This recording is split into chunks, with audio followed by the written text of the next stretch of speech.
Yes, guys, welcome along to another episode of the Ghostoul Podcast. I hope you didn't miss me too much. It's been a couple of weeks since I've been on. I've calmed down. I'm all chilled, and it's all good. We have a guest. Woohoo! The couple that I have tonight are very, very good friends of mine. Worked with them before. Awesome people. Just going to bring them on. We have Nando and Sarah from Portal to the Paranormal. Hello. Hello. Hi. You all good? Yeah, we're really good. Thank you for inviting us on. Really excited. Thank you. It is a bit weird though, I've got to be honest. Whenever I get invited on, it's weird because I'm usually the one ready with all the questions and I know which way the podcast is going to go. So now I have no control. Sitting on the other chair is a bit weird. The tables have turned. Yeah. Oh, it's good. I remember going on. I think it was your show. Is it when I was supposed to be on with Sarah, and what's the other lady you used to do it with? Oh, Rosie. Rosie, yeah. I was on your show very, very long time ago. Yeah. And then we follow up. Me and you did a follow up together. Yes. Fun. Yeah. Yeah, and it's but like I said, it's just weird being on the other side of the table now and anticipating what kind of questions are going to be asked in that. So, yeah, all the goodies. Yeah. So we have a couple of people leaving comments so far. Tracy, good morning, Tracy. She's in Australia. Hey, Tracy. G'day. Nice to see you back. G'day, mate. Emily, Paranormal is here. Hi, guys. Watching you from hospital. I hope everything is improving. Hope he's doing well. Yeah, hopefully he gets better soon. But yes, guys. So if anyone else would like to leave questions, comments as we go along, we'll be reading them out as we go. So for those people that are watching that don't necessarily know who you guys are, could you just give us a little rundown? That'd be great. So we're part of Portal to the Paranormal. So Dan created Portal to the Paranormal just during COVID. Like he come up with the idea of creating his own team, which was great. Initially, Sarah was doing this way before me getting involved. I think I started, because you used to do it with Paranormal Adventures. Yeah, I did, yeah. We run events all over the country, don't we? We take members of the public, they get to use the equipment, we split into small teams, and then we go and do the experiments. So the members of the public get to use the equipment and create their, try and experiment for themselves, and and they just trying to educate themselves, don't they? I think what the team like to do is educate people on how they can investigate and showing different techniques, because we do feel that every technique, every experiment has a place in the paranormal. The Victorian method and the new ones, don't and it's finding people's comfort zone on how they want to investigate. And do it respectfully as well. Because it's very subjective. There's a lot of different techniques, there's a lot of different ways. And I don't feel that there's a right and wrong way, because it's all experiment based. And learning. And then through that we started doing the podcast. And and for me that's been where I've sort of thrived in. Like I really enjoy doing the podcast, getting to speak to so many different people about their experience, about what they think is good, and the whole point of the podcast is really just showing that people can get on with each other from different backgrounds. It doesn't have to be as competitive as others make it to be. Sharing experience as well, and having a lot of fun doing it, and being terrified as well. Yeah, that's great. So Ruben's in the house. Here, my mate Kaylin just subscribed. Awesome. Thank you so much. So if we start with the podcast, how long have you been doing the podcast now? So the podcast started, again, it was something that just started in the COVID period when we were in lockdown. And Richard, Lyle, Sarah just randomly messaged someone saying, look, we're trying to do something to bring the community together in a way. Everyone's in lockdown. We want to create some positive space for people, because it was very difficult, and living with me 24/7 without being able to go out, that's a hardship for for some I have to people. say his name correctly because I get upset if he's watching. Richard Lay or Lillard. Yeah. Lillard. He's very artistic. I think he was on an episode of Ghost Adventures because he's like a psychic witch and psychic medium. And I remember I found him because I was looking on Facebook and he was into satanic stuff. He decorates all his house and that, and I was like mesmerised by all his gothic kind of feel. And I commented, and then I realised who he was, and I asked him, "Do you mind doing a podcast with me and just talk about all the things that you're into, the paranormal?" And he's like, "Yeah, I'd love to, darling." So that's where it started. Yeah. Yeah, and it's just sort of like you get that first, taste of speaking to someone. And then we're like, well, who else can we bring on? Who else can we learn from? And it's just gone from there. And through it, we have spoken to so many amazing people. And the podcast for me is a place where you can create great connections with people and become friends, because, we speak to a lot of people outside of the podcast, and it's just, again, getting different backgrounds, their stories, how they got into even members of the public. When we do our opening seance, we have an energy building circle, should I say. I try and get our guests to open up about their paranormal experiences, and that enhances the environment. And then sometimes it makes the spirit more eager to communicate with us because they want to join in. Yeah, they want to get involved. They do. No, definitely. Awesome.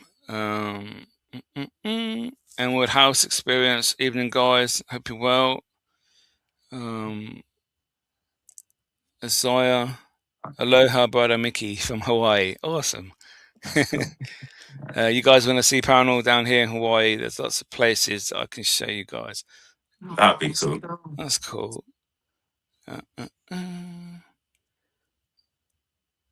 Evening. I love meeting new faces when people come up to us. It's so cool. Yeah, I imagine being in the location that you're in, they get lots of guests. A bit like a podcast, you get to know your regulars. You get people that have only never done it before, go for the first time, and like you say, you build up that rapport with them, don't you? Yeah. Yeah, and we get to meet on when we've done events. Meeting different people, different belief systems. And it's just, again, for me, it's about creating an environment where everyone can literally be themselves. Yeah. If you're skeptic, it's fine. If you're coming along, all we ask is be respectful to the location, be respectful to the people around you, and just be open-minded and see what happens. And I think that's what's been great. We've made so many friends through doing our own paranormal investigations, the podcast. It's just been a great experience. I believe everyone has a certain amount of psychic ability, and you can enhance that by being in that kind of environment, shutting the lights off and just trying to get in tune with that side of you. People sort of fight it off because they're afraid of it. But I feel that with the equipment that we use and with the confidence we try and give our guests in trying to reach out to the spirits, it enhances it, doesn't it? And it's great for them because they've felt like they've done something different, something new, and maybe even learned something. Yeah. They agree with what you said. Respect is massive for us. Yes. It definitely is, and without respect, you don't deserve it back. To be fair, in my eyes, It's 9:37. Yeah, 1937. You're in England then. Got a question. What's the difference between sleep paralysis and lucid dreams? Ooh. Sleep paralysis. So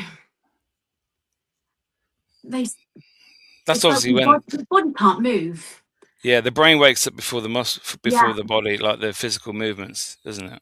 And a lot of people say they feel like something's in the room with them, or like a spirit, or they have an overwhelming sense of fear. That's it, isn't it? Yeah. What's the other one? Lucid dreams. That's like when you're dreaming for, like it's reality, like it's real. Yeah. Yeah. Yeah, I've never experienced either of those, to be fair. And I think I'm lucky because a lot of people do not like the experiences. No. But yeah, so how did this? What sparked your interest in the paranormal? How did you guys get into it in the first place? So for me, it's quite funny because, like I said, Sarah did it way before me, and I think Yeah. I was at the stage where, I sort of took the mick a little bit. Like whenever she said she was going out on a ghost hunt, she would go with her sister. She would go with my sister. You're going to go play Ghostbusters, and it was like that sort of that was my sort of attitude to it, Yeah. because and then when Dan said, "Do you want to be part of it?" and initially it was just to help out with the Facebook page, and then we did an investigation at a place called Manor Farm, and we were in the old church that's in the Doomsday Book. Yeah. Anyway, we were just there, like quite simply, we were sitting in one of the pews and we were just doing some calling outs. And it's the most awkward thing when you're calling out in the dark to nothing. You feel, I don't know if everyone's the same, but you feel like a bit of a prat because you're like, what's going to happen? And we had some equipment and we had like a cat ball, right? Just sat there, but we were sat on the pew on the right hand side. The altar was a little bit away from us, but as we were calling out, suddenly this cat ball just sort of rolled down the table. But the altar was so thick you could not move it. No wind could, you know, move anything. There was nothing going on in there, and that Yeah. was quite weird for me. And then it's sort of, the more I started doing it, I started relating back to things that I think I may have seen when I was younger. So I got a vivid memory of seeing my grandmother after she had passed away, like this amazing glow around her, and Oh she was wow. sat on the edge of the bed. And Yeah. the more I was doing investigations and the more I was talking to people, it was just like, well, now let's try and capture and see what is real, what what could have been causing the paranormal. I think the biggest thing for us is when we think something's paranormal, we have to identify, is there a root cause? Is it just are we in a moment where we're scared and then it creates a paranormal moment? So it's Yeah. all of that. But that's how it sparked it for me. But Sarah, yours is a lot different. A lot different. I have a 21-year-old, believe it or not. And when he was about 3 months old, I used to rent a bungalow in Hedge End in Linton Road. And he must have been about, that's 2-3 months old. And he was in his Moses basket that was right next to me. And I Yeah. had my bed and then the window behind me. And it was July, about 5 a.m. And as I was coming to, I felt like something poking me in the arm. And yeah, I believe that the mind is a powerful thing. And I did question myself over this, but it seems so real. So I did feel like there's something poking me in the arm, and I could hear my son in his Moses basket kicking up his little covers and that. And he's right by the side of me. And as I come to, there was a woman, as clear as day, an old woman with big brown eyes looking at me like this and poking me with her finger. And then she disappeared. And I thought to myself, oh my God, someone's in the house. That was my initial thought. Yeah. And Yeah. I tried to wake my partner up next to me to say, oh my God, someone's in the house. And she was nowhere to be seen. And I thought to myself, that bungalow, she must have thought that I was intruding in a house. I used to keep it absolutely immaculate because I thought, I used to talk to her and say, don't do that again, please. This is still your home. And I remember the people that had rented it to me was a brother and sister. And I told them what had happened. And they said, our mother died in that house. So number one, it could have been her. And number two, I think in the Filipino culture, the ancestors do come by sometimes and let you know Yeah. that they're there. So I thought, it could be one of two things, but it was real to me. Yeah. Yeah. And there was another, I was brought up by my stepfather, Terry, and he died. And a couple of months went by and I wasn't thinking about him or anything. And I'd gone through a particularly emotional situation anyway, but I was in bed and now this was a dream, and it was a dream, but it seemed, when you say like lucid dream, and it seems so real. And he was really, a lot of people say this, he was really quite tall. And I was looking up at him and we were spinning around and around. And I said goodbye to him, but I never really felt like I got to speak to him properly. And I could hear music and we were spinning round and around. And he was saying, I love you, Sarah. I love you, Sarah. And I woke up streaming with tears. But like, okay, it could have been my emotional state. But to me, in that dream, like lucid dreaming, it seemed really real. Yeah. I think it was like a final goodbye. And they say to you in the spirit world, they say in the spirit world that that's when they can communicate with you when you're half asleep. Like I've had someone in my ear when I've been waking up. I had your Auntie Rose in my ear, and she was saying, Sarah, Sarah. And she had a real distinctive voice, Auntie Rose, didn't she? Yeah. And I grew up, she was my neighbour. Me and Nando have known each other years. And she was saying, I need to tell you something. But as I could hear her voice in my ear as I was in bed, I thought, oh my God, you're dead. And then I was like, oh my God, I was just really shaken by the whole thing. And I ran downstairs, didn't I? I just had your Auntie Rose in my ear. But I don't claim to be psychic or anything. God, no. I just feel like that sometimes you can be sensitive to that kind of thing. Sarah psychic. There's your answer. I don't know. I think she is, because whenever I've done something wrong, she seems to know before she's actually found out. So yeah, she's got some kind of ability. She knows, but it's called woman's intuition. Okay, fair enough then. But yeah. Well, men are just always wrong. They're always in trouble. Yeah, that is true. Yeah, so that sparked it for me. I was hooked. Oh, nice. Can fear itself create experiences that feel real but aren't? Yeah. Do you know? I can accept that. Do you know what? I think sometimes, if you're in that real fear factor, I think the mind's a great. It is. It's a great thing, and I don't think we appreciate how advanced our minds can actually be when we're in different situations. And I do believe sometimes when you're that scared about something, it creates moments where you think you're seeing stuff. Like, do you know, a lot of the times we say, oh, we think we've seen a shadow figure walk by. Yeah. But you already know, you're nervous because you're in a new location that you don't know nothing about. You're walking through it. Like I was saying in the green room before we come on, we were talking about Shepton Mallet. Yeah. And I thought to myself, do you know what? It's such a big location. I want to make sure that we can get round to all of it and, film as much as we can, take pictures. And I was on C Wing and I was like, okay, everything seems to be cool. So I walk up onto the second platform and I know I was nervous, but again, I still think I may have seen something. So as I'm walking on the wing, I see this black mist come out of one of the cells. And it was there because I blink and it was still there. Yeah, and I think to myself, okay, is this me being really scared now because I'm on my own? Because I turn around to, that's my thing. I'll go to the person that's behind me and go, is someone here with me? Can you see this? But there was no one there. And then I go back and then two of us go back to the wing and nothing had happened at all. But as I mentioned, as I was walking away, I swear I could hear like the cell door like being moved backwards and forward, like it was sliding to close, like they were getting ready to be put back in. But again, can fear take you out of your comfort zone and create paranormal activity, which possibly it can? It's like when we was at Derby Ghoul and we was in the cell with the chains. Do you remember? Yeah. And we did a bit of filming and we was calling out questions. It was me, Little Joe, I think Nikki was in there.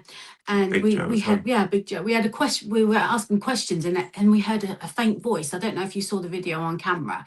And then we had a big Yes, waft. I remember, yeah. Yeah, we caught it on camera. And we had this big waft of sulphur. And it's like, oh my gosh, we can smell that. And is it sulphur? Is it JoJo's gluten issues? So many...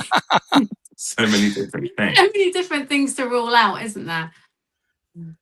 Yeah. That was a great night. That was. I'd never been Derby Jail before, and that's the first time I'd met you. Yeah, that's the first time finally we got to meet you properly. Yeah. And again, it was great to sit with you and not actually investigate, but watch the way you do it. Yeah. Because everyone has their own techniques and the way they do it. And I think the important part of the field is, embracing, maybe I do something that you wouldn't do and vice versa. But this is where it gets a bit competitive, and people don't respect each other's way of doing things, but it has to be either their way or no way, and then it causes an unnecessary... To mix it up a bit, I like the Victorian methods, like the table tipping and the rods and all that. And I also like the more modern style, like electrical, like voice boxes and things like that. But are you all the way with all the modern stuff, Nick? I used to be. I used to be like watching Ghost Adventure, seeing the stuff on telly. For right, I got to get one of them. But then over the last, say, a couple of years, year and a half, I've really cut back on what I use. I don't really use that much anymore, depending on where I am.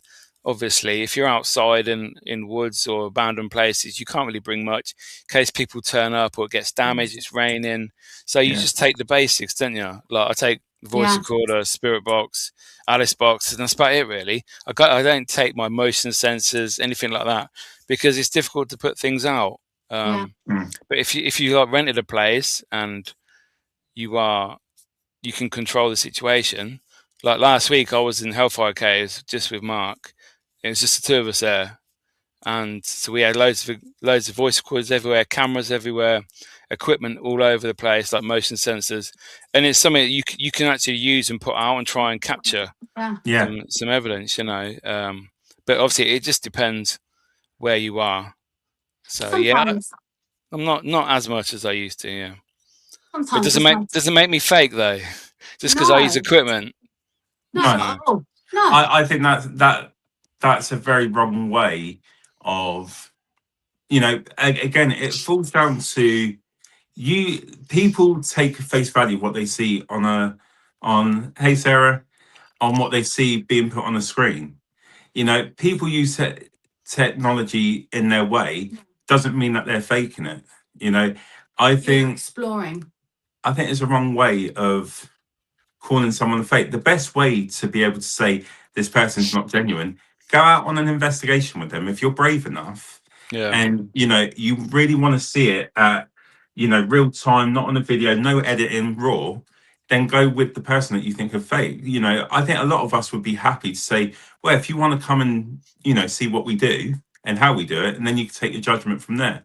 Now, do we know that sometimes equipment can create false positives? 100%. That's why if you put something out on what I tend to do when I put something on Facebook or on YouTube, TikTok, I'll say, could we have caught something here? Tell us your thoughts. I always leave it open to you know, a healthy debate, because I think if you put a claim to it, that's where people pick up and go, but that's not real, this is this.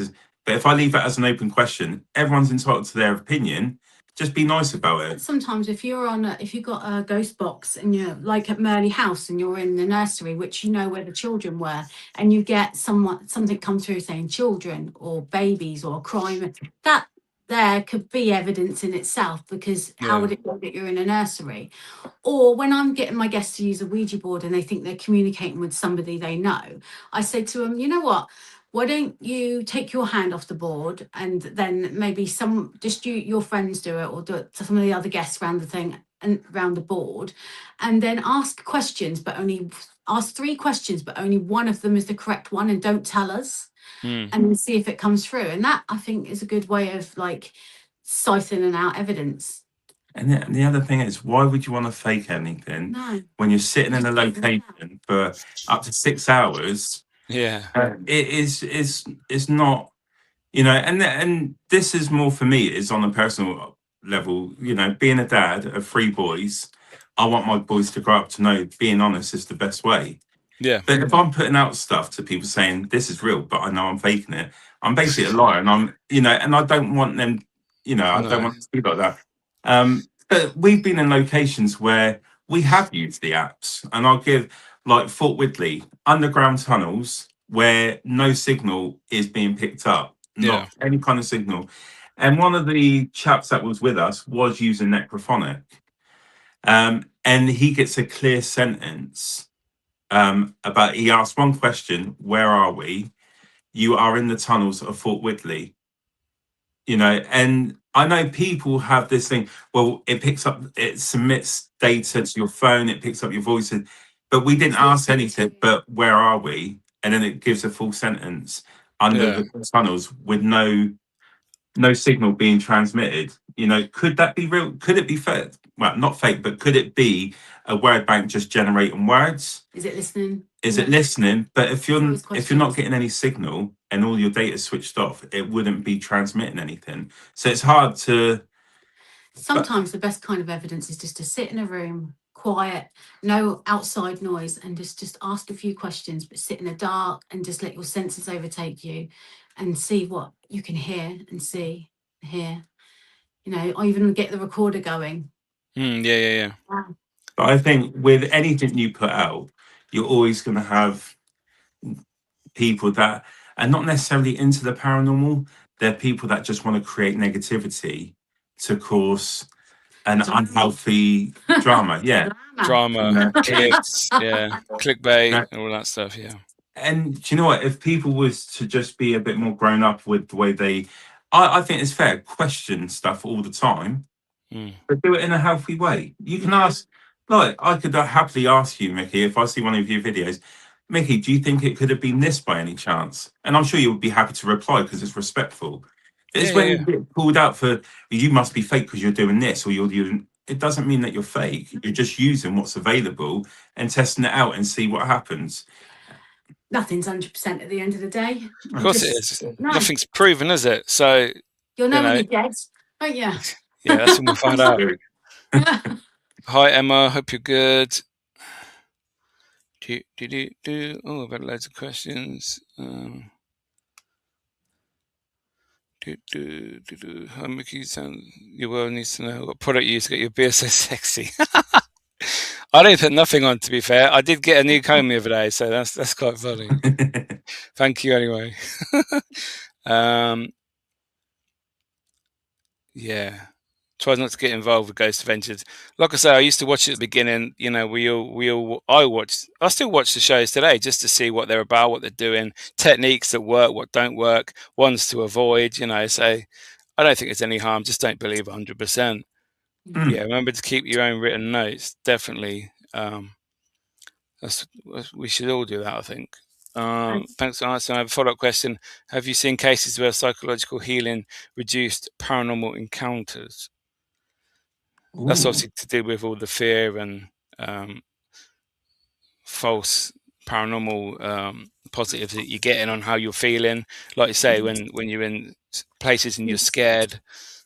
I think there's one, for me, the one that stands out for me the most, that everyone was in a really, really, like, you feel the energy around you. Everyone's having a laugh. Everyone's in the moment where everything's really good. So there's no fear in it whatsoever. Yeah. And we were literally, at this moment, we weren't actually investigating. We were just talking about different things. And as we were talking, we were down one of the tunnels in Fort Whitley, this was, and we heard a whistle. But no one else was down in the tunnels at the time because the other team were up in the hub, which is out of the tunnels. And we heard a whistle, very clear whistle. Yeah. And I think Dan whistled back. I think it might have been Dan, yeah. He whistled back to see if we would hear it again. And you hear his whistle traveling down the tunnel. You know, you can hear the sound going down. And then about a second later, we hear another whistle. So again, but again, when you look at it, could there be a gush of wind? And as the sound travels, sound changes as it travels. Could that have changed into a whistle? But there was no wind coming through the tunnel on that night. So I think it was a whistle. Everyone was in good spirits. And, that was a good capture, I think. The best one. Yeah. The best one. We was with Penny Griffiths Morgan, and we was in the nuclear bunker in Calvin and Hatch. Calvin, yeah. Oh, we was right down at the bottom where the computer rooms are.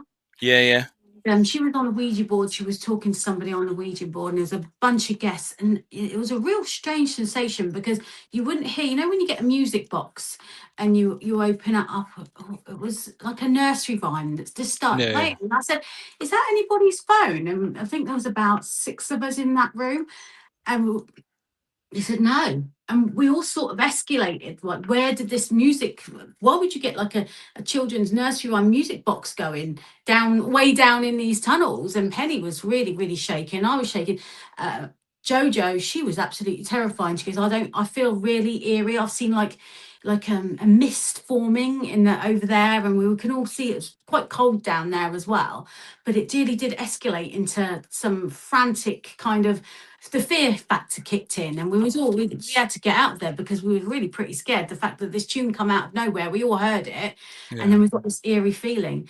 But also, when we do, we talk, well, like I said, when we do our opening seance and I get the guests to open up about their paranormal experiences, and we all start having a laugh, and then suddenly something gets chucked across the room, or like somebody gets touched, it influences the environment, the happy, fun feeling as well. So it can go either way. Yeah. Yeah. Just picking up on that point, do you feel that people on events, how do I word this without being with events, is it more experience or evidence based that you've experienced yourselves anyway? Because from just before you answer, when I don't go there to get evidence on events, because normally, depending on the location, there might be too many people there might be not enough people, so I go there for the enjoyment of other people's company, meeting them for the first time. I don't go there thinking I'm going to try and capture this amazing evidence, because more than likely some people have never done it before. They're hyper, they're nervous, they're excited, they laugh too much, they're giggling with their friends in the corner. What's your experiences from running your events? So with us, we always say to all our guests, one thing we're very clear: do not think it's going to be like what you see on TV. It's nothing like that. You could be sitting in a location and you will get nothing. Ours is about, documenting if we do pick up anything, and then researching what we found. But a lot of it is, getting them, educating them about the equipment, how we tend to do investigations, and then leave them to do their own thing in a sort of way. Let them experience it for themselves and what they pick up. But we don't go in and say, tonight we're going to get the best piece of evidence going, because we know that's not going to happen. Some of the times it's more of a case of we get to meet people and enjoy their company. We met our neighbours down the road here. We only met them through, they come on an event, and then we realised they lived down the road, and now we go out with them. We go to their house, we play cards. So it's more like we get to meet a different range of people and get to know their stories about why they enjoy the paranormal. And then the investigation, when something happens, we document it. We talk about it at the end of the evening as a group discussion, what people have found. But I do it more because I enjoy the people that I get to meet. The location, the history is one of the best things about it.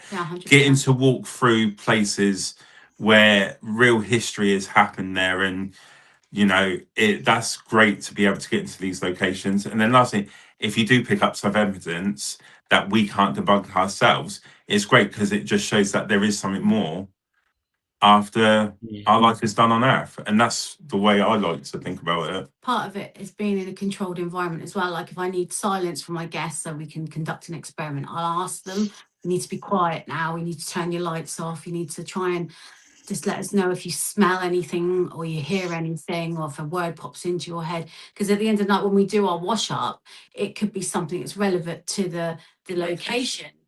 And I think lots of people, different people coming in and out bring different sorts of energy as well. You get some people that are highly sensitive, some people that are not, and you get the odd gigglers as well. But sometimes it's a bit quiet now.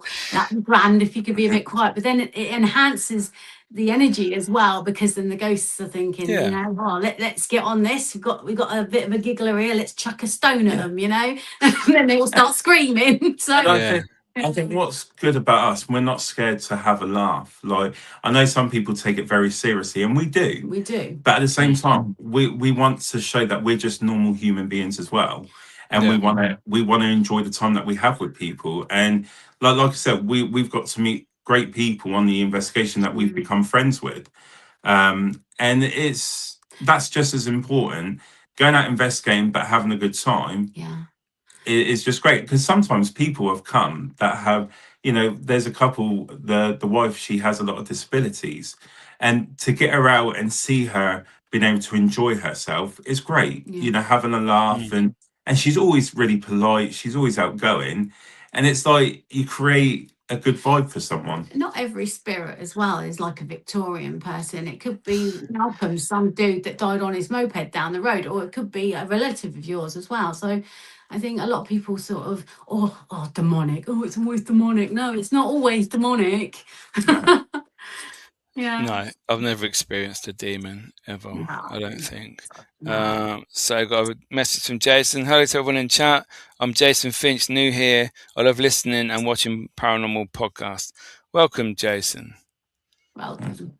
Yeah, nice to have that message. Thanks again. I learned a lot. But one last question: how do you separate intuition from imagination during an investigation? They're pretty similar, I would say. To be fair, depending on your mindset beforehand, I would say. Yeah. We had this conversation, didn't we, about how if you said, you posted it the other day, didn't you? How it escalates and how a lot of people input. Okay, so we're talking about we do that. A lot of people do that on an investigation anyway. So tell Miki what you're talking about. So what I was talking about. So I like to watch a lot of things on YouTube and about the paranormal, and then I come across something that I've never heard of before, the Philip experiment.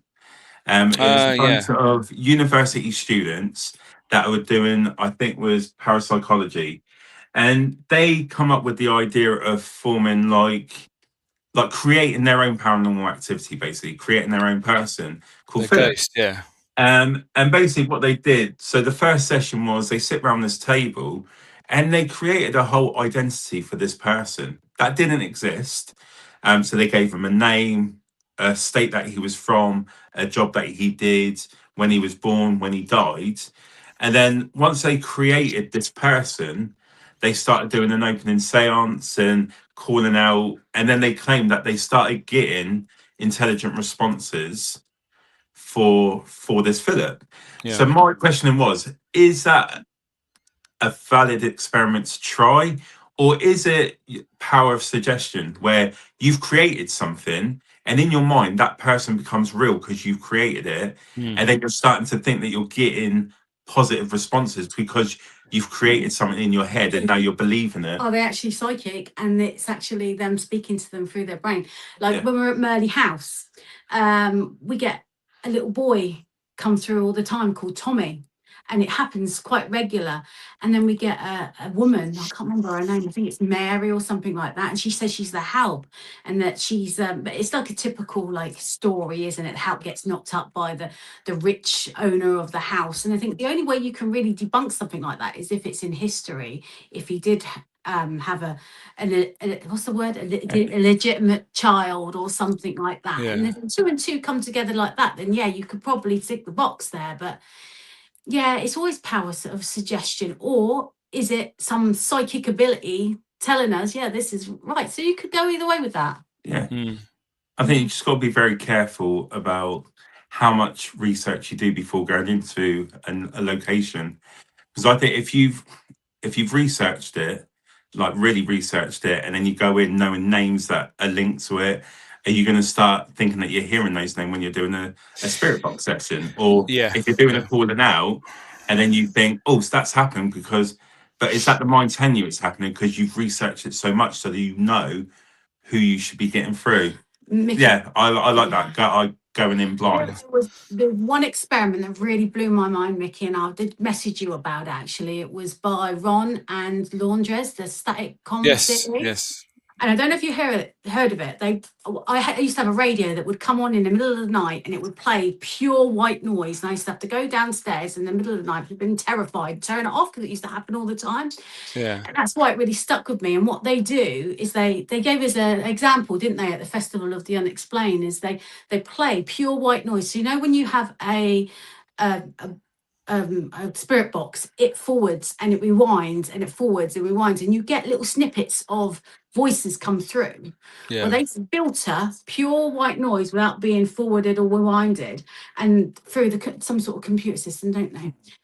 And they slow it down, and you can hear real sentences. And Ron heard his mother with an American accent through and talking to him through this static comment. And I thought that was really mind-blowing. That was amazing bit of evidence. But then I thought to myself, what if I could use my camera? And you got the slow motion bit. Yeah. And film, and then you slow down the voice or you phone it. Would that be the same thing? I wish I could have some sort of app like that. If they could bottle that up, that would be a great experiment to do. But I guess you got to go over to see Bon and see them and try to persuade them to part with some of their software. Yeah. So what's the scariest thing that's ever happened on one of your events or in a private investigation? Oh. So if it's on an event, would it be from a guest or? So for me, yeah. And again, this could be the fear factor, or it could be something real. So we did a location called Nuns Cross, and it's in the middle of Dartmoor. And literally no running water, no electricity in the house. It's just a shell. And it was we just did it as a team. We had a few days. We played Cards Against Humanity. We were just chilling, wasn't we? And we went to bed that evening, and I decided to sleep in the dining area on my own. And I hadn't been drinking, just to put out there. So I know I was cool because I was like, I'm not going to drink because we're in the middle of nowhere. So if something happens, I need to be all right. But as I was laying there, I felt like I could see this figure just running up and down the windows just outside. Yeah. And it's just continuous. And it was just like... I thought you was going to say when we was with little Jojo and Sean and we were just chatting and the table just shot across the room in there. Oh, that was another one. That was another one. We were around a table on the left and there was one behind us. The table's massive. And it's one of the big wooden tables and it just shifted on its own. So that... Oh, wow. Yeah, so I think that was one. Yeah. I'm just trying to think if there's any other ones that I've had.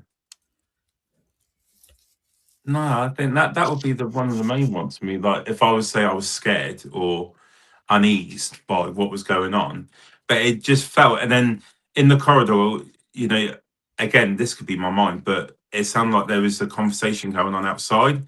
But all the girls were asleep in the other room, and the rest of the lads were upstairs, and everyone was asleep. And I'm like, this is not the most comfortable place. Or the other one is fear factor because of the man that's just popped his name up on the screen. So we did Oxford Castle. Oh, great place! It is a fantastic place. Awesome. They got the punishment cells, haven't they? Yeah. And me and Dan, I don't know who come up with the idea because I've got a feeling it might be me. No, I think it might be Dan. And he was like, "Why don't me and you go and sleep in the punishment cells?" And as you go in, you got one on the left, one on the right. So we're setting up our beds, and I'm like, Dan, if we sleep in it, you're not going to go sleep straight away. And I was like, no, mate, no, we'll have a chat and everything. I'm like, okay, cool. I can deal with this now. Hey, so we set up the beds, and then I'm like, okay, lay down. Dan, you all right? Dan. Within 5 minutes, he was away with the bloody fairies. And I'm like, are we not meant to be staying up and chatting? And he literally just... What about the Haunted Antique Museum? When there's this statue of this naked lady with her tatties out. And this would be a good idea, Dan and Nando, to lift up the encasement and rub a booby each. It says, do not touch. That shows the maturity level. People have touched this and have died or had something really bad happening to them. And on the way back, we nearly had a car accident. Wow, you won't be rubbing no boobies anymore. Don't be rubbing no boobies in the museum. Do you know, like when you're a kid and you're told you're not allowed to have a sweet, and you want that sweet? But yeah, that was crazy because out of nowhere this big lorry just come diving at us. We shot across, didn't we? There was a stop sign, but none of us saw that, and we all just flew across it. We were following each other. We park up, and then Sarah gets out of the car having a go at me. It's like she was really telling me off. But no, again, it's I would say there were the moments. And then Jojo just put up about Manor Farm. Our last investigation there, and then the next day they literally stopped doing investigations. Yeah. But again, we were all sitting around these old-fashioned wooden tables, and we were doing like table That was in the barn, wasn't it? Yeah, in the barn. Now these tables, you're not going to be able to move with your hands just sitting there. Even if you try and move it, your fingers on them. It's impossible to move because they're so sturdy and so thick and heavy. Well, anyway, I think it was Jodo. She said, "Can you do something to let us know you're here?" And then suddenly the table just lifted onto two legs, and we're like, "Okay, everyone take their hands on the off the table." Yeah. And it was still on its two legs. Yeah. And then Luke, he did a lot of the filming for us. He goes under the table, the whole table, with his camera, and the table didn't move. And then suddenly it just gently come back down. And they all screamed. And then there's a picture of me just sitting at the end of the table with my mouth wide open, like.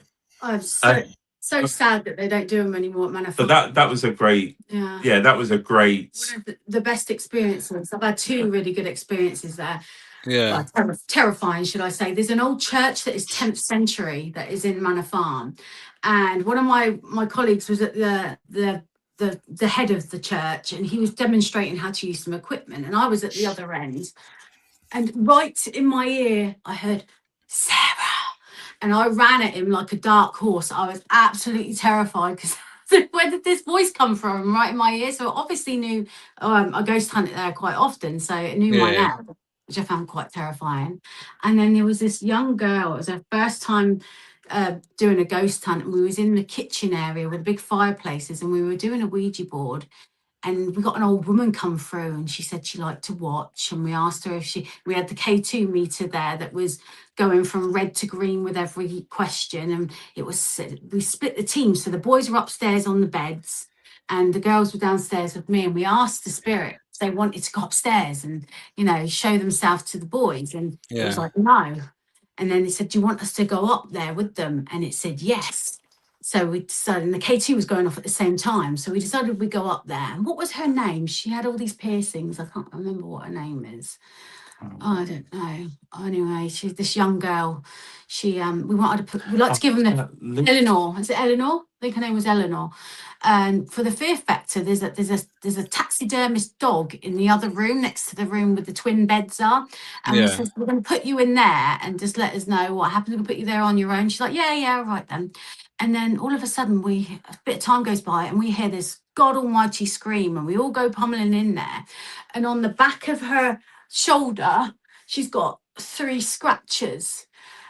And I remember speaking to my colleague and saying, this thing that was on the Ouija board didn't want to say its name. And it really would not give its name of who it was. And he said that the 3 scratches could be a sign of the father, like a mocking of the trilogy. Yeah. And it wanted to get us up there to do that to her specifically. And that was pretty scary. Wow. That's crazy. So Emma's was meant to go there, but we pulled out. However, the team that did mean to go, and they got lost on the moors. That's obviously where you were talking about. Yeah. They could see figures in the mist. I think you offered me the chance to go there, but I wasn't available many years ago. But it does sound like a great location. Yeah. Has anyone in chat ever heard of Andy Decode's Alien 8 UK podcast? Jason likes aliens. That's cool. I love aliens. There's a link with the paranormal there, but yeah. So, little quick questions. Either of you scared of the dark? Nah, I'm out like a light. It sort of depends on what we've been watching, because the problem I have, we can watch a scary movie, and then you have a prat that decides to be funny to try and make moments where you scare. And I'll give you an example. When The Conjuring 2 come out, we were watching it, and I thought, I want some snacks. So I went and got some nuts from the cupboard. And as I was away, someone decided to get some cotton strings, tied to a chair. And very calculated, she under the carpet, just sat there, and I'm there. The back of the settee. Yeah, and I'm there just throwing these nuts in my mouth, having a good chew, and then suddenly this chair comes flying at me. Give it a little rattle first, so you. And she had to literally pound my back because I've got a load of nuts stuck in my throat. Oh no! So when we watch scary stuff, it is like, it depends on how I get treated at home. She could be a bit cruel. She could be a bit cruel, can't she? Believers, non-believers? I want to. I don't want to think that when you're dead, you're dead. But I want to have more experiences. Yeah, but you saw the person poking you. Yeah, but then I think to myself, is that just my mind? But it seems real. Yeah. It seems so Yeah, real. yeah. And I want to believe that it was real. I'm on more now the believing side. I say yes to believe, but I think I'm thirsty for more. Yeah. I don't think everyone's claim can be fake. It could be spoken about. There's some stories that you hear that not even by listening to it, you can hear how real it is to them. And stuff that I've experienced myself, it's like, for example, and this is so real, I remembered it afterwards, even though I was in and out of consciousness. I had a blood clot, and they couldn't keep me in hospital because of risk of infection. So they sent me home with a load of medication, injections. Anyway, I was sat on the sofa and Sarah had just given me my medication and I was in and out. And then suddenly I said to Sarah, like, my eyes closed. I was like, Sarah, don't worry. My nonno said that everything was going to be okay. That's it. I'm getting and that's and that's nonno's grandfather in Italian. Okay. But even when I come to, I can vividly remember him standing, like, instead of Sarah being sat next to me, he was sat next to me in this house, which he had been long passed away before we even moved into this house. The operation, you saw your auntie in the garden, didn't you? They're always in a garden. Yeah, a garden. Maybe heaven is a garden. But in all fairness, my auntie spent 90% of her time in a garden. If you ask people that have near-death experiences, some people have said that their experiences is in a beautiful garden. Yeah. But I generally do believe, I think what creates the divide is sometimes how things are portrayed on TV and negativity in the field.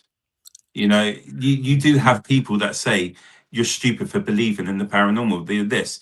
Everyone's experience is valid. If they feel they've had an experience, they're entitled to that, and no one has the entitlement to degrade them for what they believe. It's a belief system. So that's my. That when you die, the energy can't just disappear. Energy transfers into everything. Yeah. Or transfers into something. I'd like to think that reincarnation is an option as well, because it'd be great just to start all over again. It's like, how many people are in this glass of water? When you die, you go into the earth, don't you? You don't. I feel like you're everywhere. You could be anywhere and everywhere. What about you, Miki? Do you believe or you're a non-believer? Where do you sit on it? As with our chat, before we come on there tonight, I was always 100% believer. But I don't know, maybe it's like I said, my passion's going. Maybe it's and my belief system is going, because I've been in the past, I've been doing this for 18 years. I've been touched. I've seen so many spirits. I've had things move in front of me. I've had amazing captures on spirit boxes, other bits of equipment, voice recorders, that it's just not possible for there not to be anything. You read the accounts of people that maybe have passed away in a hospital, and they've been revived and they've come back, and they talk about their experiences. So I think I'm still a believer, but I've recently dropped maybe 5%. So. And would you say that your belief system has changed because of the state of the paranormal field and the way things are? Like, people are starting to become more afraid of sharing their experiences, sharing what they believe that they have captured, because of how negative it is out there now? It could have something to do with that. Yeah, there's a lot of bullying going on at the moment, with people expressing opinions on what they think their video is, their evidence, what they've captured, how they get evidence, how long they've been doing this. It's everybody seems to be judged and criticized at the moment, and it's bullshit, really, in my eyes. If you enjoy it, do it. If you believe in what you're doing is right, then that's all that matters in my eyes. You might investigate different to me. Like we said earlier, I'm not going to say, oh, you're stupid or you're fake, because you don't do it how I do it or how I believe it should be done. No. there's no one's ever proved the existence of ghosts or spirits. There's no baseline level for it. So how can anybody be an expert or judge, what we capture? So it is what it is. There's one way I feel really spiritual on this planet, and that is like I'm a baker, so I get up really early in the morning. And sometimes when I'm going on that motorway and I see the sun break and see the sunrise, or I'm out walking the dog early in the morning and I see the sea, and I'm thinking, what a beautiful planet. This is something so amazing. There's got to be more to this. There's got to be more to this life. Exactly. That's spiritual. Yeah. Is there I don't know if you can answer this, knowing that obviously you do events, but you can if you want. Is there locations that you believe are overhyped, you don't want to go to, or you wouldn't go to? Now I know this could put you in a bit of trouble. Oh, I hate that location, and then you end up having the opportunity to go there and you say, oh shit, I shouldn't have said that. So I think I can answer that respectfully. Yeah. I think I can answer that being respectful to the location. So I think one of the most famous locations in the UK is 30 East Drive. That has been hyped about so much. Oh yeah. There's been so much and let's be honest, when I first become aware of 30 East Drive was through Most Haunted. Yeah. When they did the experiment there, and then suddenly Carl gets yanked up the stairs and all this. And knife in the pocket, yeah. Yeah, and when you see a location like that that's hyped up so much about the activity, everything's going on. Now, we investigated 30 East Drive, and I was buzzing for it. I was like, if this could be the location where you get that grade A EVP, or that moment on camera of, so like the grandfather clock falling down the stairs, things like that, I would love to see it. When you go into the property, it's like you are transformed back into that era because of the way they left the decorating. So automatically your brain is sort of shifting in time in a way, because you're being transported into a time where that's the decor. You do feel a sense of eeriness within the property, like something's just not right there. But is it as haunted as what people hype it to be? I personally don't think so. But then again, that's what I believe. I'm not saying that I'm right, and I don't take away from other people what they've picked up. But when we did our experiment there, when we did the investigation there, we picked up very little things. But for a place to be that active with poltergeist activity, the father allegedly passed away in the bathroom, everyone seems to get something in there. And then when we went in there, it was very but would I be open to go back there again? Yeah. I've come up with the idea. Would it be good for just one person to go in there and investigate and see? But then I think the fear factor would kick in, and then do you create false positives yourself because of the way you think? Yeah. But I just think that property, is investigated so much as well. It's used as an Airbnb. It's used consistently, and it's just like you can't really determine what is there and what isn't because of how much it's used. So it's a difficult one. But I think that's my one. What's your one? Ed and Lorraine Warren cracked it. The 28-day theory, I feel like, is a real thing. It's like, if you're going to work every day, the stone tape theory, why would you go to work at night? If you work in the day, you could see a spirit. Like at Sainsbury's, we had something tugging the back of our aprons all the time when I used to work at Sainsbury's. I mean, it could be a former employee. I think that things are active at certain times within a 28-day period.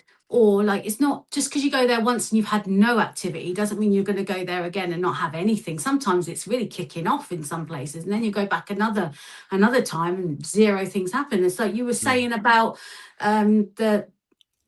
what's it called? I'll flip an X. Sorry, I've been up since 4:30. Not the one I just talk about 30 East Drive. I think Joe's there. The dad that died. Maybe the poltergeist isn't there anymore, but Joe, I feel that he's there. He died in the bathroom. Yeah, definitely. Well, when I've been there about 4 times, So Emma, the last time we were there, the furniture wasn't even original at East Drive. Yeah, they probably just make it look good and dated, so that for the whole feel. Yeah. Anyway, when I was there, we had the only real thing that we had at East Drive was we were in the parents' bedroom. We were having the spirit box. It's just me and someone else there, and wasn't really getting anything. This was the first time we went the week after Most Haunted did their famous live, so we were so hyped, like you say, to go there, and all we got was on a spirit box, a little girl voice.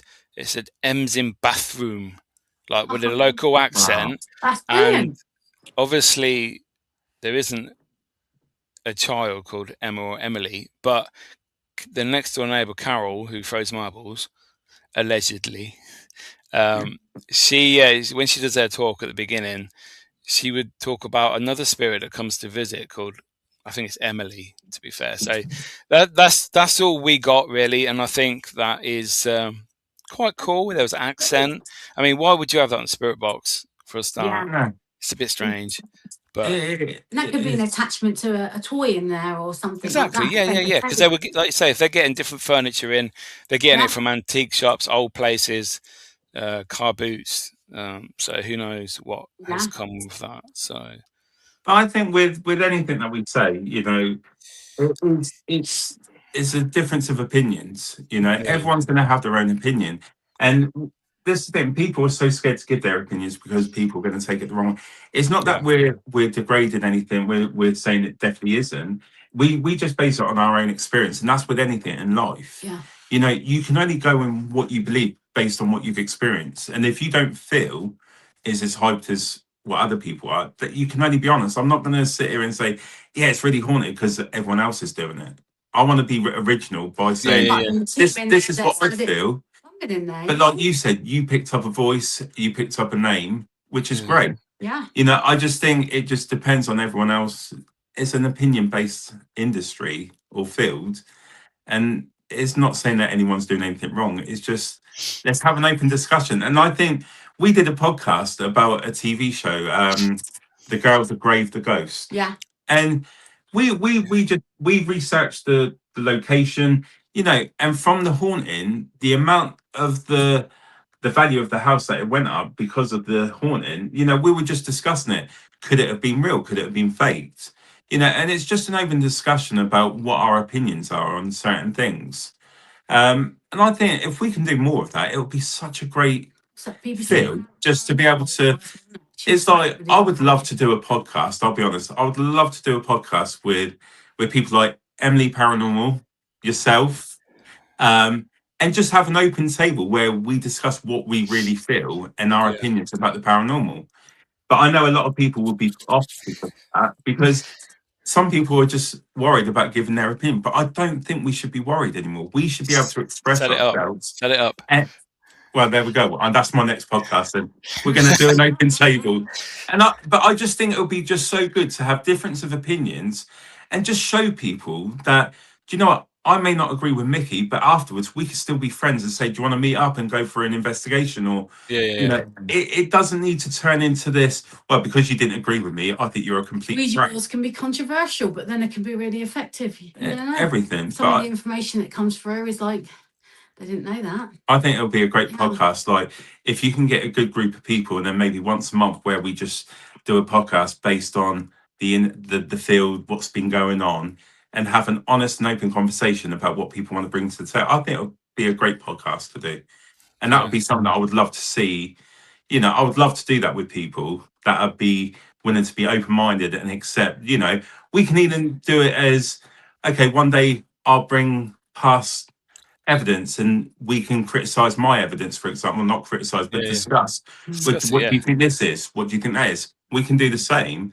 And I think people really enjoy something like that. It's dust. Yeah, if it's dust, it's dust. But then I could still go away and be like, do you know what? I've had it.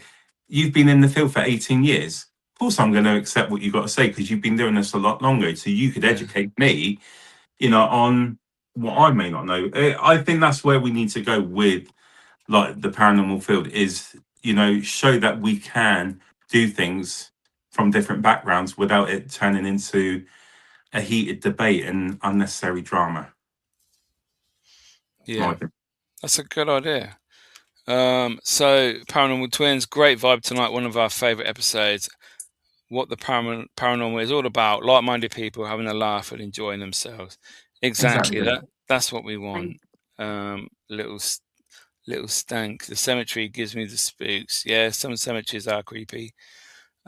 Tracy, I'm a believer and think our own experiences tell us there's something in the afterlife. Don't listen to others. It's your own experience. That's lovely. 100%. Exactly, Tracy. I've done that one.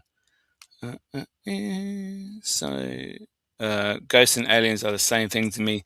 There's a possibility. There are theories that people think that aliens are in fact spirits. They can change shape, change into people, creatures, whatever. We don't know. Again, something we don't really know about. I don't think we're ever going to fully know everything about the paranormal. You know, there's just so many depths and so many avenues you can take, and it's just learning from others as well. My mum saw a UFO, 2015 So did mine. in Yorkshire. Oh, and she says I could literally touch it. She says it was like a flying saucer with all these lights on. I goes, oh, don't worry, Mum, it's not after your eggs. You're too old. I says, but are you sure you didn't have you didn't have too much vino? And she's like, no, honestly, me and my husband both saw it, and we ran. It was hovering over our house. Even to this day, it's quite hot for UFOs, isn't it? The Yorkshire Dales. Yeah. And she absolutely capped it around inside. It's but even to this day, you know, she is very clear with what she swears, and her story has never changed. It's never changed. So I believe in UFOs. You know, again, if someone's experience, they believe they've had it, then you know they've had it. In my opinion, they've had it. I'd love to see. You know, I just think it's great to listen to different people's stories as well. Yeah, my mum's one was it was the early 60s, and she was I think she was about 10, something like that, teenager, and it was after school. Like, you know, you have your dinner. In the old days, you play out until the lights came on, the street lights. Yeah. But she was outside the house with her friend, her neighbour, and she said she looked up and there was a flying saucer above the house. Wow. And like there was other kids around that would see it like down the street and that, and they all went and told their mums and that, you know, told my nan. It's like, oh, don't be stupid, it's a load of rubbish. And then the next day it was in the newspaper. Wow. And it's like crazy. I'd love to see a UFO flying saucer. I mean, you see so many videos nowadays, things falling from the sky. Even NASA, when they do the live link on the moon, you see ships moving about or objects, and then they turn it off. And it's like, nope, we can't show them that. But there was something going on last year, wasn't there? Yes, in January last them spheres, them blue balls and that. Yeah. And that what happened in LA, which they covered up. One trotting down the avenue or something. Oh, Miami. Yeah, they were landing Miami. Yeah, and they had the whole police force there, didn't they? But they said it. They said it for something else. It's like rubbish. That's an alien. Back garden. That would be so cool, wouldn't it? That is cool. It would be. So, have you ever lived in a haunted house? Apart from obviously seeing various relatives, I mean, like that weren't possibly in visitation to yourselves. So when I lived at home with my family, we lived in a 4-bedroom house. And it was, no, it wasn't. It was in Spruce Drive in Thornhill. And you know, it was a very modern house. You didn't know any history, you know. And my mum and my stepdad, they come down one morning and they were questioning all of us older kids. So I'm the oldest out of 6 siblings. Yeah. And they were like, were you walking around the house? No. Did you bring your brother into our bedroom? No. And my mum and my stepdad vividly remember, like, they see a figure walking my little sister, walking her into the bedroom. And, you know, they couldn't work out who it was. And then again, things started happening, like the TV, we'll be downstairs and then the TV was switching on. But it was like it was the days where you only had like a remote control and you had to press the big old buttons to change each channel. Yeah. And remember, it made a clicking noise every time it switched. Like near that. And the TV just kept turning on and the channels kept turning.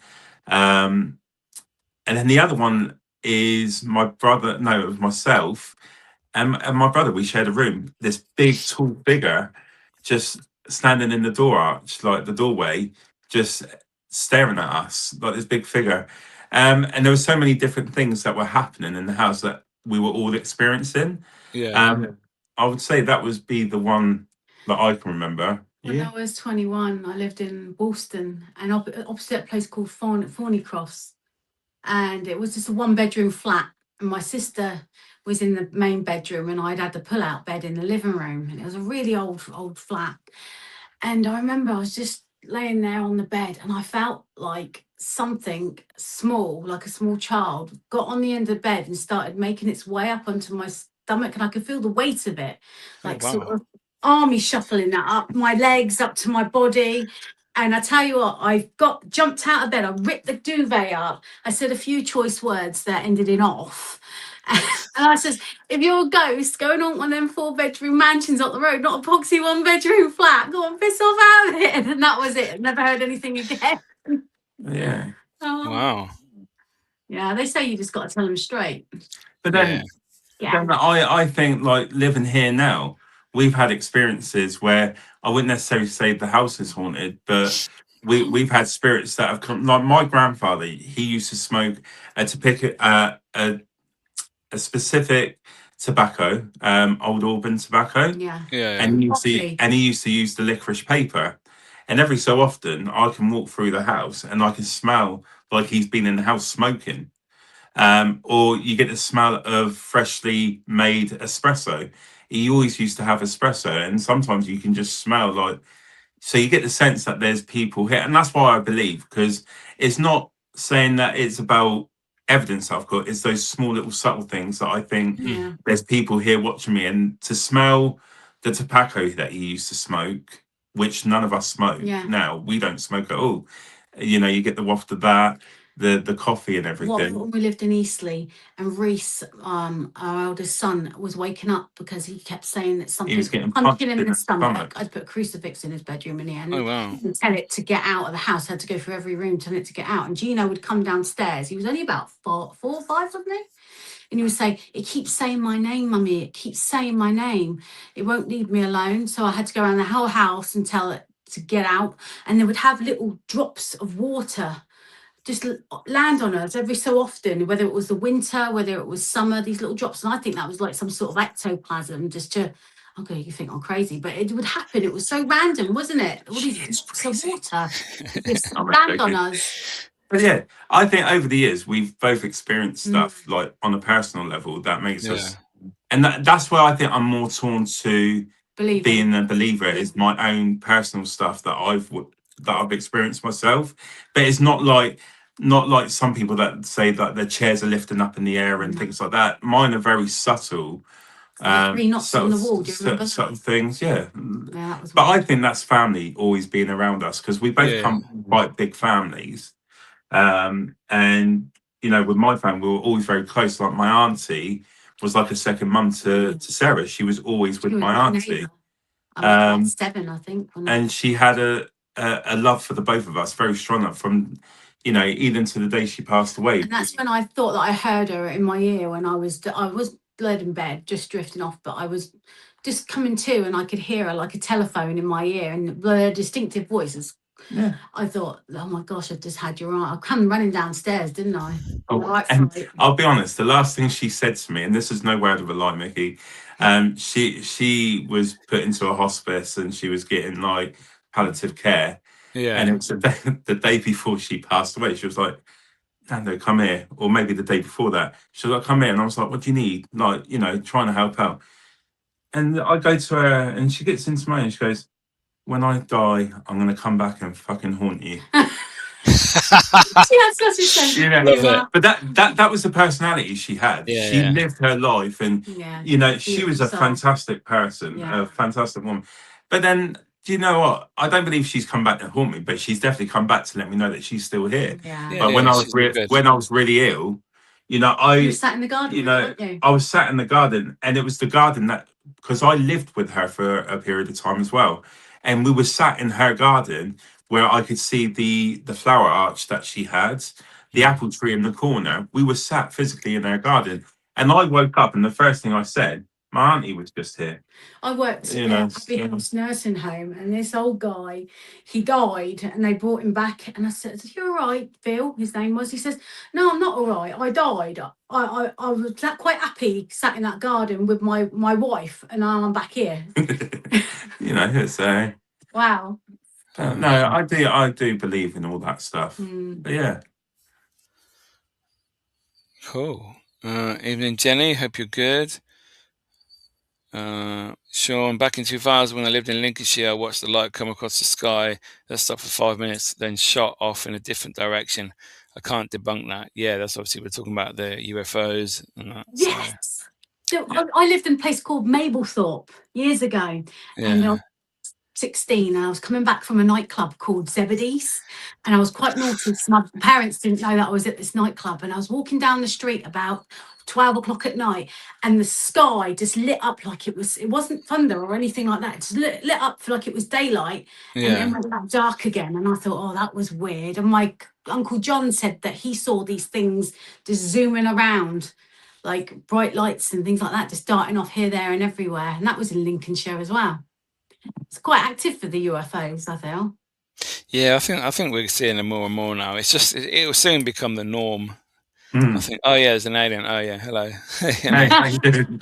yeah. You're a bit early tonight, you know. So I've got a couple of questions left, if that's all good for you guys. Yeah, that's good. Bucket list location that you'd love to investigate anywhere in the world for yourselves, not for the events team. Where would you go? On the spot. Do you know one place that I would love to go to? We're actually going there in May. Okay. We're going to Pompeii for the day. We're doing a day trip to Pompeii. Oh, wow. And you know, and is it how do you pronounce the one before it? Herculaneum. You know, I would love to investigate the preserves there and see if anything comes through. I think that would be a great place to investigate because of what happened with Mount Vesuvius, you know, destroying the villages. Yeah. You know, and see if anything was to come through. But other locations, what would I love to? I've never had that one told to me before. That's quite an intriguing one. You think about the history it dates back to and the stuff that they've been able to preserve. You know, we say sometimes when you go to an old like Oxford Castle and things like that, they got a lot of like the old history stuff there. Yeah. And we could say that things are linked to it because of its history. Imagine stuff's been preserved in Pompeii, where from the day that it happened, they've just preserved it all. It's not been touched, you know, and it's just looked after. Imagine the kind of things that we could potentially get linked to it and see what comes through. And what I would find fascinating is, you know, we being in England, we get everything responding in English. Wouldn't it be great if you did a spirit box and then it's suddenly you're getting an Italian voice speaking in Italian to you or in a different language, you know, and that would be like, well, that would be quite cool, you know, take a translator with you. But that would be my bucket list to investigate. I would love to do that. When we went to New York, I treated you to the Gangster Museum, didn't I? Unfortunately, it's not there anymore. And it was an old speakeasy. And what's his name? Al Capone. Al Capone did all his dodgy dealings there. And the underground bit that led down to the river so we could make a quick exit. There was bullet holes in the wall. Dynamite that was meant to be fixed into the wall with the staples. When they got raided. And it was the barman. And then the barman there, before he became famous, was Frank Sinatra. He used to work the bar there. Can you imagine all the dodgy dealings there? They had Tommy guns there, face masks. They had how they made all the moonshine and stuff like that. They had some really good artifacts there, and I feel like I was vibing off of everything in that museum, and I'm thinking, oh, I bet there's some stories to be told here. And the bar itself was the original bar from that era. You know, oh wow! And then when the lady turned around and said, "Do you know who used to work this bar?" And we were like, "Who?" Frank Sinatra. And I'm like, "Do you know that's a really good one?" I didn't even think about mentioning that. Your fingers over the bullet holes where you could just imagine them doing their dodgy dealings and just banging off. Yeah, no, that's killing each other. Great one. Yeah, I didn't think about bringing that one up. I don't think it's there anymore. I think the building's still there. Is it? Yeah, but it's just not a museum anymore. But the pub's still there. Yeah. So you can go into the pub still. Well, the energy would still be there potentially. Yeah, would be. And you think about the people that, you know, I like that sort of thing, like the gangsters, Yeah. you know, and to go and investigate someone as evil as Al Capone was at the time, you know, and someone, a legend like, you know, Frank Sinatra, that would be great. Can you imagine getting their voices come through a spirit box or just something? That would be amazing. That's a great location. That would be great. But yeah. That's awesome. I love those. When you're getting your asses to Ireland. I've been Dublin the last few years, so I think Ireland's got some original Guinness factory. We called do a ghost hunt, wouldn't it? Can you imagine that? We'll go to the Guinness factory. We won't be walking out. We'll be crawling out. You won't be ghost hunting there. No. We'll be sleeping. It'll be like, no, drinks got to us. But do you know, there's so many great places that you know we would love to go to. You know, like Ireland, very beautiful place, very picturesque, and you know, it's got a lot of history. Scotland, you know, I love Scotland. Yeah, you know, there's so many places that you would love to go to. You know, and eventually I would love like my family trip and go and do things together. But I don't think, especially Rocco, he's a no-go with it. Do you know? Yeah. But no, there's so many places that you know I would love to investigate. What about you, Miki? I had a couple. Island of the Dolls in Mexico because I love my haunted dolls. Yeah. The Enfield House, just to see what it would be like, you know. And probably Waverly Hills Asylum in America. I think that'd be quite good. Just because, like I say, I like watching the TV shows. I like seeing the locations, and if it's a good location, then I want to go there.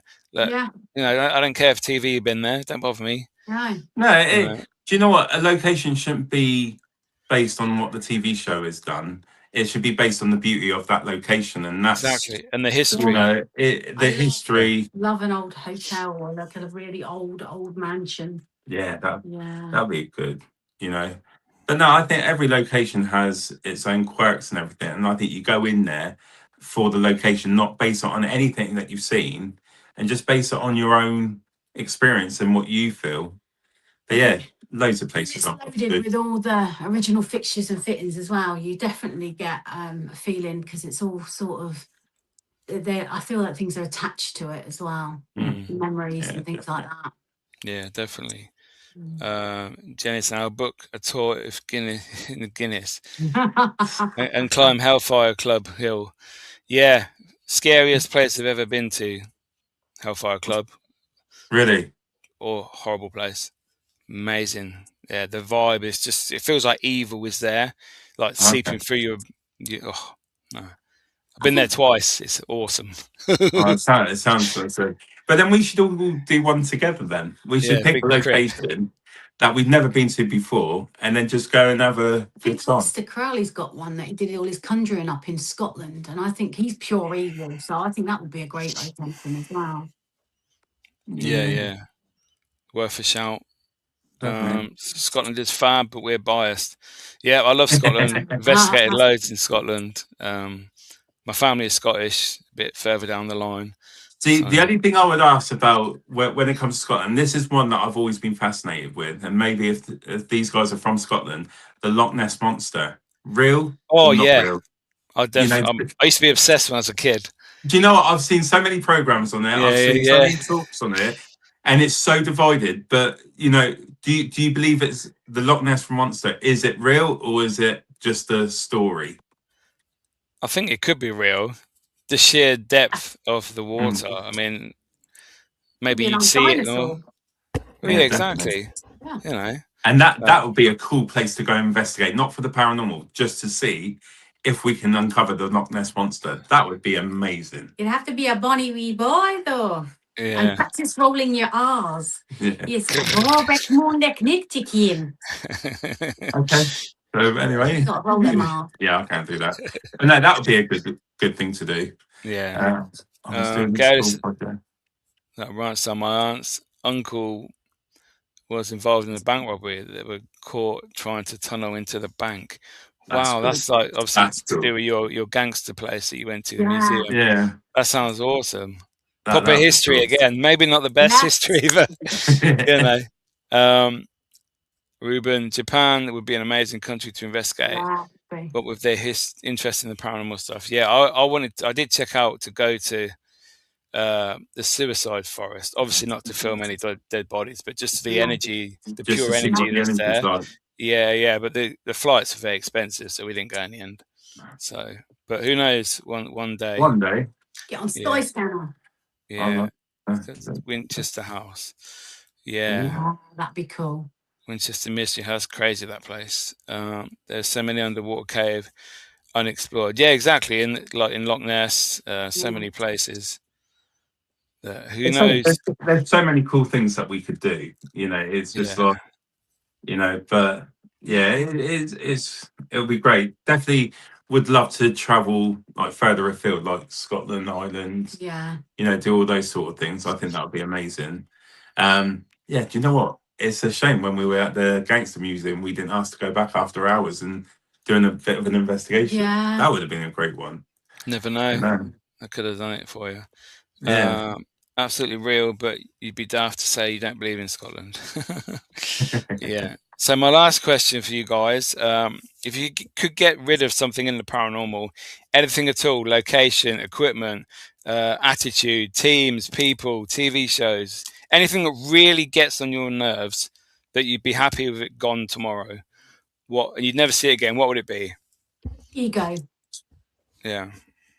I think, to be honest, when you answer that sensibly, the best thing to get rid of is the ego, the negativity, and you know, and it's just a pure, as the only way you can really put it is the bullying that comes with it all. Yeah. You know, it's a field that for everyone to enjoy. Everyone has a place. It stops being fun, it's not. And the reason, like when you're watching something, the reason that they have a scroll on button is if you don't like something, just move on from it. You know, there's, you know, and again, everyone has a right to their opinion, but do it respectfully. But when you're taking away the opinion and then you're being personal about someone's appearance, body shaming, you know, making it too bad, you're losing the actual aim of the goal. We're all just trying to investigate a field to see what is real and what we can uncover. And there's a big difference between real mediums and fake mediums. There's some out there that really just thrive on money. I think if you've got a gift, you don't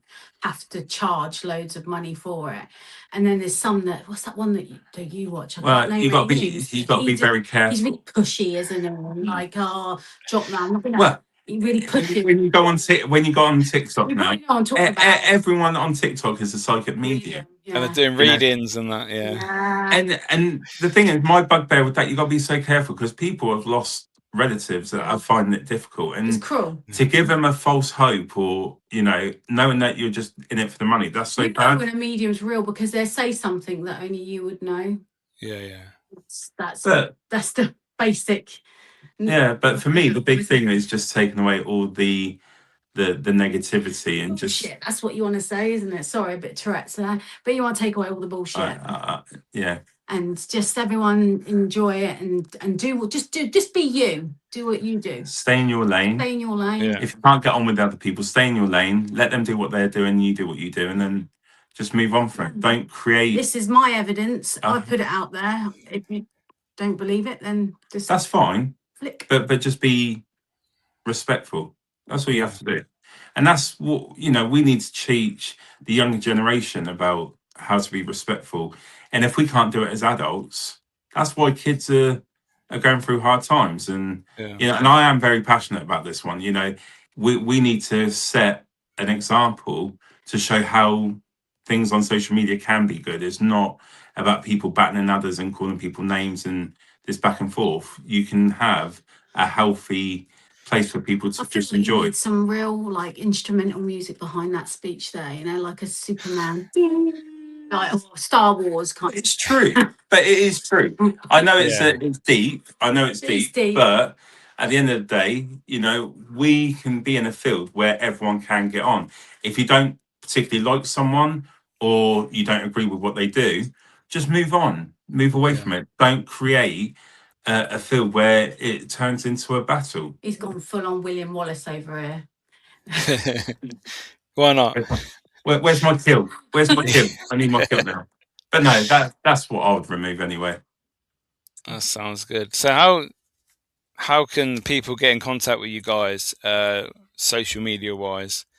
Well, we're on all the normal platforms. So Portal to the Paranormal, Facebook, YouTube. We've got a website TikTok. to book your events as well. If you want to come and experience an event with us, Portal to the Paranormal.co.uk. The Lost in Time House in. No, it's not. We've got another one. Withering Manor's booked out. Is it booked out? Oh, it's booked. Good one. But yeah, if you want to come and enjoy, we don't do anything, different to others. We just want everyone that comes with us to have a good time. And our guests experience using the equipment and exploring their own psyche, don't they? And the most important thing, everyone's welcome. If you believe or not, you want to test the waters, come along, see what you think. Don't you love getting a skeptic and then they come out a believer? Yeah. When you have someone, just briefly, we had someone in the tunnels, didn't we, in Fort Whitley? He come with his missus and his mother-in-law, and we were walking down. He was like, "Don't believe in it. I just come to keep them happy."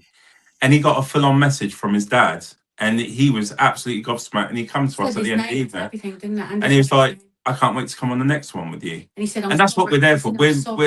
We're not there to create all this money, we just charge for what the locations cover the cost of the location, and so that, and also to help put towards more locations. But our main aim is to show people that one is a field that everyone can enjoy, is unique, it is a great field, and you get to meet really great people. And two, if we pick up evidence, you go away believing what you believe. We accept anyone as long as you're respectful. That's all we care about. It can be scary. And it can be fun. Yeah, it can be fun. All of it. But yeah. And then we do our podcast, PTTP Paranormal Uncut. We tend to do either Friday or Saturdays, where we just speak to investigators, mediums. We've got some great evidence in the Hovercraft Museum. Are you going to show that evidence at some point? Yeah. Actually, I'll send you a picture afterwards, Miki, and you can tell me your thoughts on a full-on MFG, mother and ghost. It was just full-on MFG. That wasn't it. And do you know what? I will send that to you, and you can give me your opinion of what you think. Because there's two different photos, and and again, you tell us what you think. But no, like I said, we speak to people across the world about their experience and, how they got into the paranormal. So if you want to come and watch us, feel free to. And again, all you need to do is be respectful. And, if you've got an opinion, put them in the chat. We always encourage people to tell us what they think or if they've got any questions, and we're happy to answer it. But it's all about having fun. That's all we want to create. It's a bit of fun and a safe space for people to kick back a little bit and listen to us. Psychic ability. Yeah, listen to us what we want a bit. What platform is your podcast on? So the podcast is on YouTube and Facebook. Okay, cool. So is that a live one or is it pre-recorded?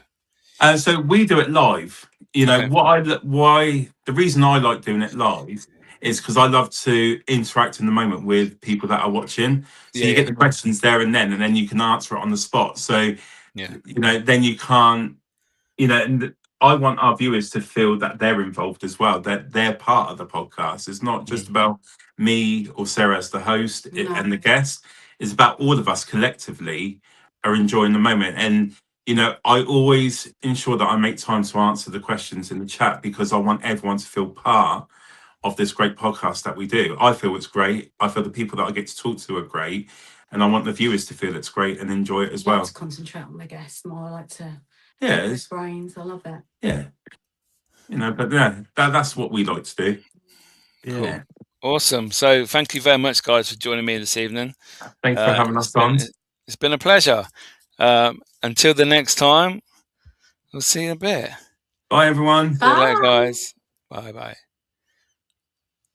So I've got the last comment from Tracy. Thank you, Miki. This was awesome. Thank you, Sarah and Nando, for sharing your stories. You both are absolutely lovely. Love from Oz. Thank you, Tracy. Awesome as ever. So there you go, guys. Why don't you go and watch the podcast every Friday or Saturday? Facebook, YouTube. Go book an event. Go and see these guys in action. You'll be pleasantly surprised, as I am. They're great guys. They're very professional. And like I say, it's all about respect. So yeah, that's all you need to know. So thanks, guys, for watching. Like I said, it's been a while. I have another guest next week. We have Fiona Dodwell, who is an author and has done many books on haunted objects, haunted dolls, and I'm actually in her book, so we'll be discussing that next week. Tomorrow night, 8 p.m, my Hellfire Caves video is out. Miki York Ghost Hunter YouTube channel. Please come and join us for the premiere. It'd be great to have you guys along. We can chat in the comments. Thank you, Ruben. Thank you, Gayla. So yes, guys, that's all I've got to say. Thank you very much. Please subscribe, share, tell your friends, and I'll see you next Tuesday, 7:30 with Fiona.